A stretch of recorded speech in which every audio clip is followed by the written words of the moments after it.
Baik, bismillahirrahmanirrahim. Assalamualaikum warahmatullahi wabarakatuh. Baik, kami dari kelompok 1. Di sini kami akan mengolah data di SPSS dengan uji normalitas distribusi data. Nah, di sini kami sudah memiliki data tinggi tanaman yang diberi pupuk kandang dan pupuk NPK. Nah, teman-teman bisa lihat di sini untuk datanya. Kemudian langkah selanjutnya, teman-teman masuk ke aplikasi SPSS dan tentukan variabelnya dengan variabel pertama, perlakuan. Pilih name, klik ganda pada sel tersebut dan diketik perlakuan atau disingkat dengan P. Kemudian type, karena akan dilakukan proses kategorisasi coding, maka tipe data untuk perlakuan adalah numerik. Kemudian width, untuk keseragaman diketik 1. Hal ini berarti perlakuan hanya dapat dimasukkan sebanyak 1 digit saja. Kemudian desimal, oleh karena tipe data adalah numerik dengan kode, maka diketik 0, yang berarti tidak ada desimal.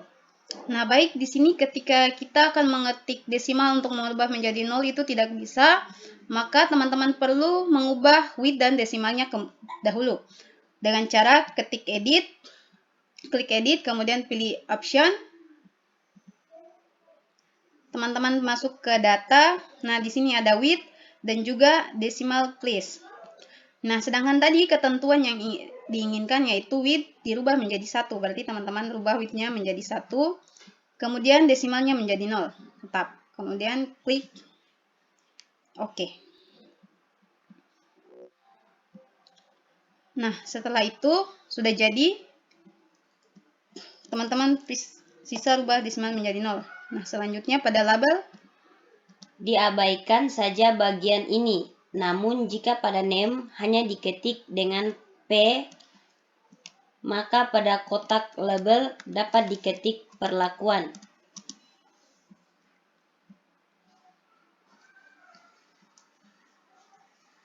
Kemudian selanjutnya values. Pilihan ini untuk proses pemberian kode. Diklik kotak kecil di kanan sel, maka layar akan memunculkan kotak dialog value labels. Untuk pengisian pada value ketik 1 dan pada value label ketik pupuk kandang. Klik tombol add, otomatis keterangan 1 pupuk kandang tampak sebagai kodifikasi perlakuan pertama. Pengisian selanjutnya pada value ketik 2 dan pada value label ketik NPK. Klik tombol add, otomatis keterangan 2 sama dengan NPK tampak sebagai kodifikasi perlakuan kedua. Klik OK. Selanjutnya missing. Tidak ada data missing, abaikan saja pada bagian ini. Selanjutnya kolom. Untuk keseragaman ketik 8. NB tentu saja diisi 1. Yang berarti tampilan di layar akan sangat kecil. Selanjutnya align. Untuk keseragaman pilih right. Selanjutnya measure.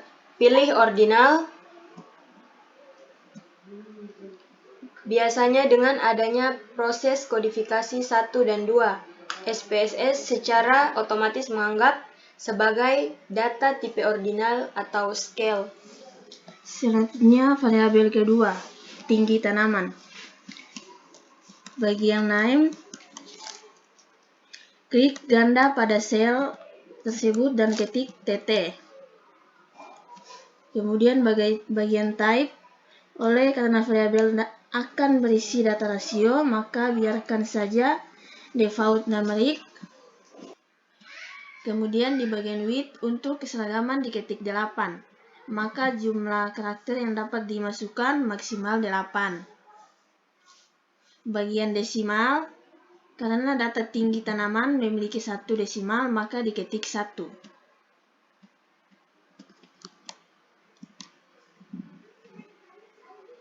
Bagian label, untuk keseragaman diketik tinggi tanaman.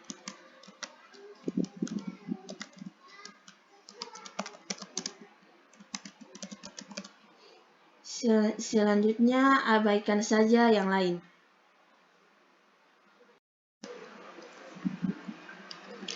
Nah, setelah dari variabel view, teman-teman menuju ke data view. Nah, maka di sini akan tertampil sebagai perlakuan dan juga tinggi tanaman. Nah, pada kolom pertama di perlakuan, teman-teman klik lalu pilih kanan, klik pupuk kandang, kemudian masukkan data pupuk kandang.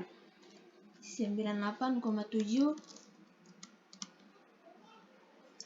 Nah, jika seperti ini, teman-teman perlu mengeditnya kembali karena data yang kita hasilkan dari pupuk kandang ini memiliki satu angka di belakang koma.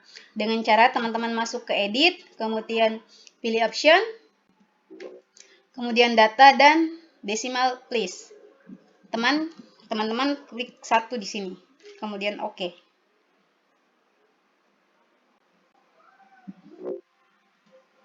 Nah, setelah itu diulangi dengan data 98,7.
Nah, jadi inilah pupuk NPK-nya sama, dia koma, tetapi karena pada variabel view desimalnya 0, jadi hasilnya seperti ini.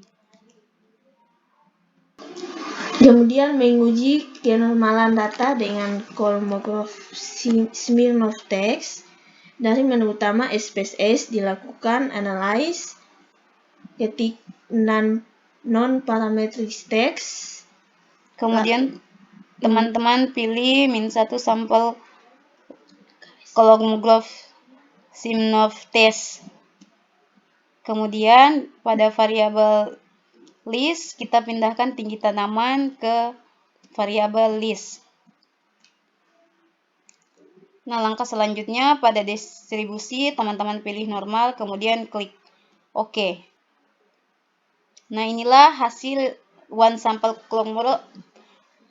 Kolmogorov-Smirnov test yang telah kita uji, jadi sama hasilnya.